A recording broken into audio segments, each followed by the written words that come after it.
Yeah. I mean, so like, I want to tell you that like there's another way, but I just, having been that woman, and that's what I want women listening to this to realize is that I was that woman, like to my core. You can ask any of my friends who knew me when I was single. I was that woman. And it really is like a trust thing. And it really is like your masculinity overpowered mine. And like I said, I looked up to my dad as a role model. So I feel like probably even a little bit more masculinity. Or I was leaning more heavily on that. And a lot of times when fathers I was single. tend to raise their daughters to be more, because they're trying to teach them survival traits. So they, and like logical things and, you know, how to, like, how to which is change important. a tire in their car and that kind of thing, which is important, but sometimes also it also ends up being, it's also good because then women won't just go and date some guy because he can change your oil or something. You know what I mean? So there is a benefit, but the thing is that like he has to overpower hers if she's masculine. And that will really only happen. And I'm not saying, I don't want guys to be like, oh, I need to like tell her what to do and try to make her submissive. It's like, you have to embody that because women can tell if you're a true man or you're not. And the thing is, a woman always has to choose to submit to you, to choose. You can't make her You can't submit. force her. You can't dominate her. She chooses to submit to you. You show dominance. You don't dominate her. And the only way she's going to submit to you by choice is if she trusts you.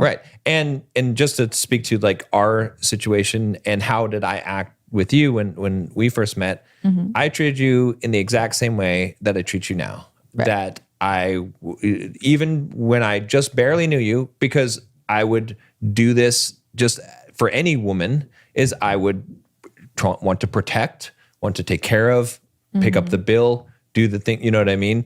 Treat you with respect, make sure that you're treated like a woman and you feel like you're being treated like a woman and feminine, right? And so I didn't try and force you to be, you know, and even I think for a lot of guys, when a woman is putting up this resistance, she's like, oh, don't open a door for me, or you don't get razzled by that.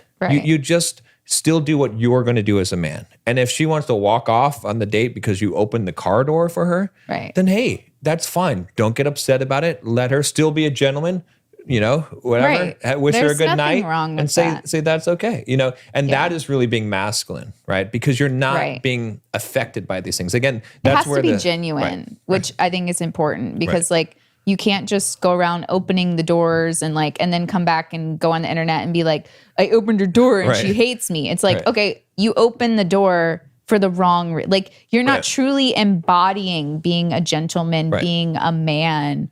You're just doing the motions. And a woman will test you.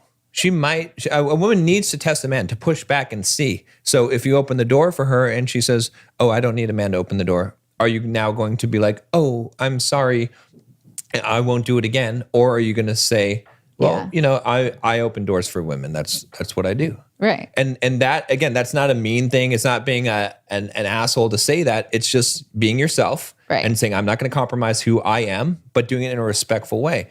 Then maybe she's like, oh, okay.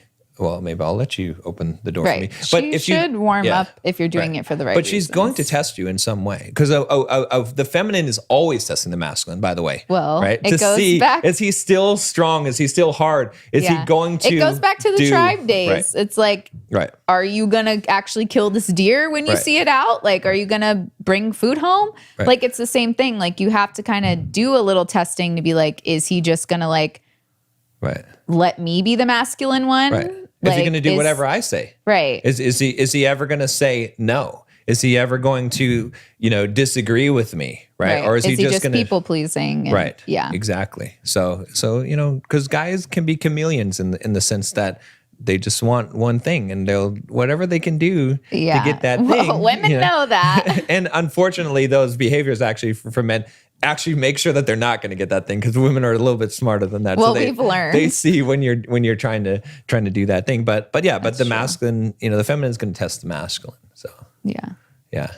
Well, did we miss anything? I think I mean, there's a lot to it. The only thing I would say, like the last thing I would say, is that you know we talked a lot about women embracing kind of the feminine, some of the benefits for that in their relationship. But I will say to men, being masculine in a relationship, because a lot of guys are starting to get this 50-50 mindset. Right. And well, if women want this, it should be fair. Yeah, they're kind of getting more feminine because they're like, well, why can't I stay at home? And, they want the benefits of the feminine side and well, and to try to be the man of the house at the same time. And I hear them say all the time, it's like, well, you never blame women for anything. Like, women are responsible for their own behavior. Which they are. Well, but if you're the man, you're responsible for everybody in the household's behavior. Now, you can't always control their behavior, but you're still ultimately responsible. You still have to hold yourself in. If you're in charge. If you're going to be the captain of the ship, and someone in your crew does something wrong and jeopardizes the ship, it's not their fault, it's your fault. Right. You have to deal with that person or deal with the situation and hopefully make sure that doesn't happen again, or figure out where did you go wrong with not giving the correct instruction or doing things in the right way, so that doesn't happen. But you have to own everything. Right. And so that's the thing, is like, well, think of it like a business, right? Like the man should be the business. And the woman is this employee, right? This is an example. I know. Yeah, people get upset, but it's fine. You go to a restaurant. Well, it's just for this example. You go to a restaurant and, Brittany, the waitress, is horrible. Right. Are they going to come to the restaurant and just not request Brittany? Right. No, they're going to go on the restaurant's Google and review the whole restaurant and not come back because of Brittany. Right. So the thing is, like, the business takes the hit, even though it was this one employee, right? Like, the business is not going to be like, no, it was just Brittany. Like, Brittany's probably going to get fired. Yeah. But they're not going to you can't just pinpoint it on her. It becomes the business as a whole's responsibility because they hired her. Right. So it is a man's responsibility because he married her. Exactly. He chose her. Exactly. Yeah.